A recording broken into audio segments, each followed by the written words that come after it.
So today we're going to explore bone breathing, and I'm going to give you all my latest insights about them and why it's so important. And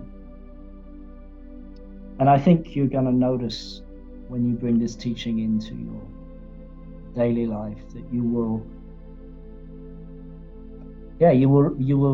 really be going to the root of that integration process. Okay. So when a human being is born, little baby,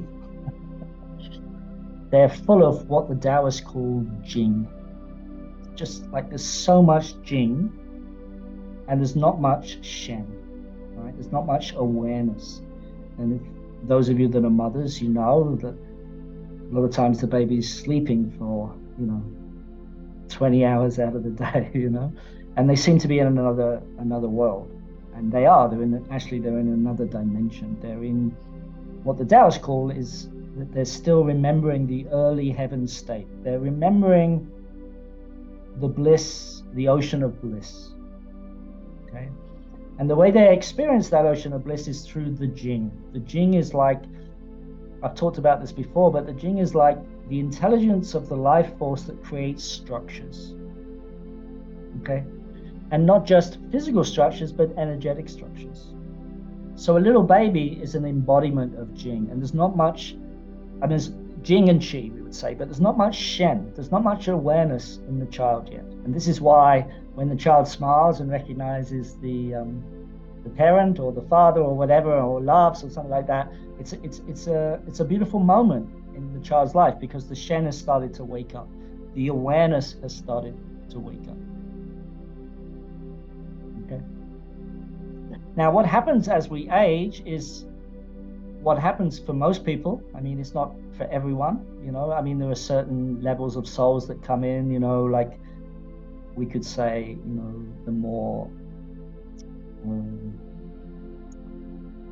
Mongoloid or something like that, or, people that have genetic dispositions, and there the Shen stays quite diminished, and there's a whole soul lesson around that. But the point here is that most of us, as we get older, we develop more and more Shen. And what happens in our life is basically the Jing and the Shen start to separate. And they lose the connection. Okay, they lose the connection. And this is spoken about in Taoist teachings as like a fall. Like we lose touch with our early heaven self. And in a way, it's sort of designed that way. There's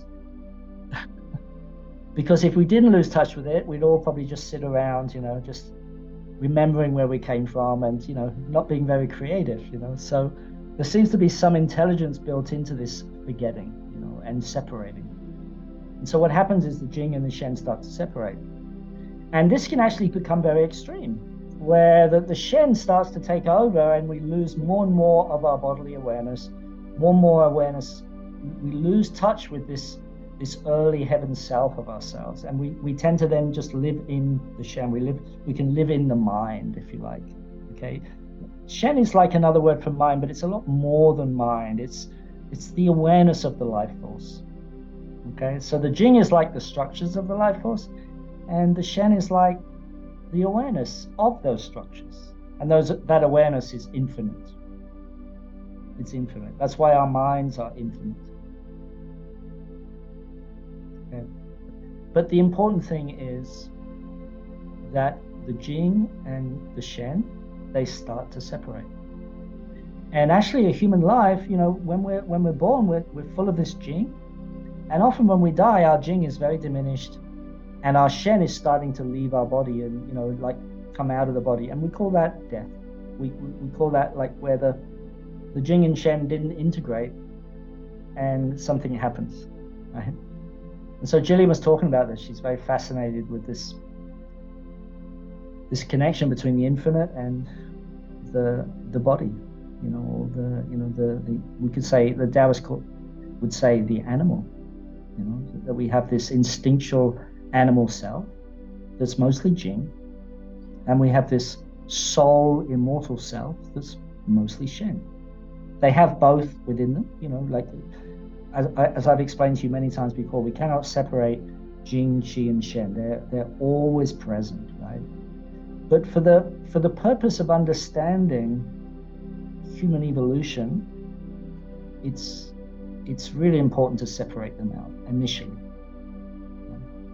And the Qi is the medium between the Jing and the Shen, hence Qigong.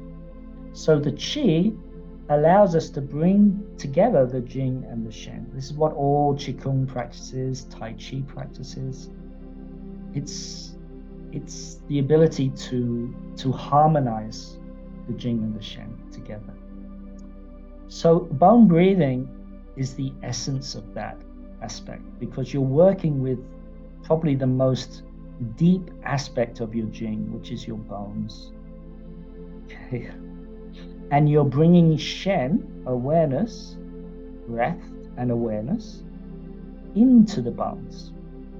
So already you can maybe get a sense that by doing this practice, you're actually completing the very purpose of human souls, which is to integrate the Jing and the Shen into some type of conscious togetherness. So the Taoists say that destiny, like half of it is in your Jing and half is in your Shen. So it's like it comes from heaven and it also comes from earth. And the purpose of human life is to bring the Jing and the Shen together and express your authenticity, to express your unique wisdom of that Jing and Shen coming together. But bone breathing is a very, very powerful practice. And it's something I teach now to beginners. I'm going to change my 6-month program and bring it into the first level, because it's so important in my experience. And it's just a way to get super grounded. It's a way to balance your hormonal system. It's a way to become fully present in the here and now.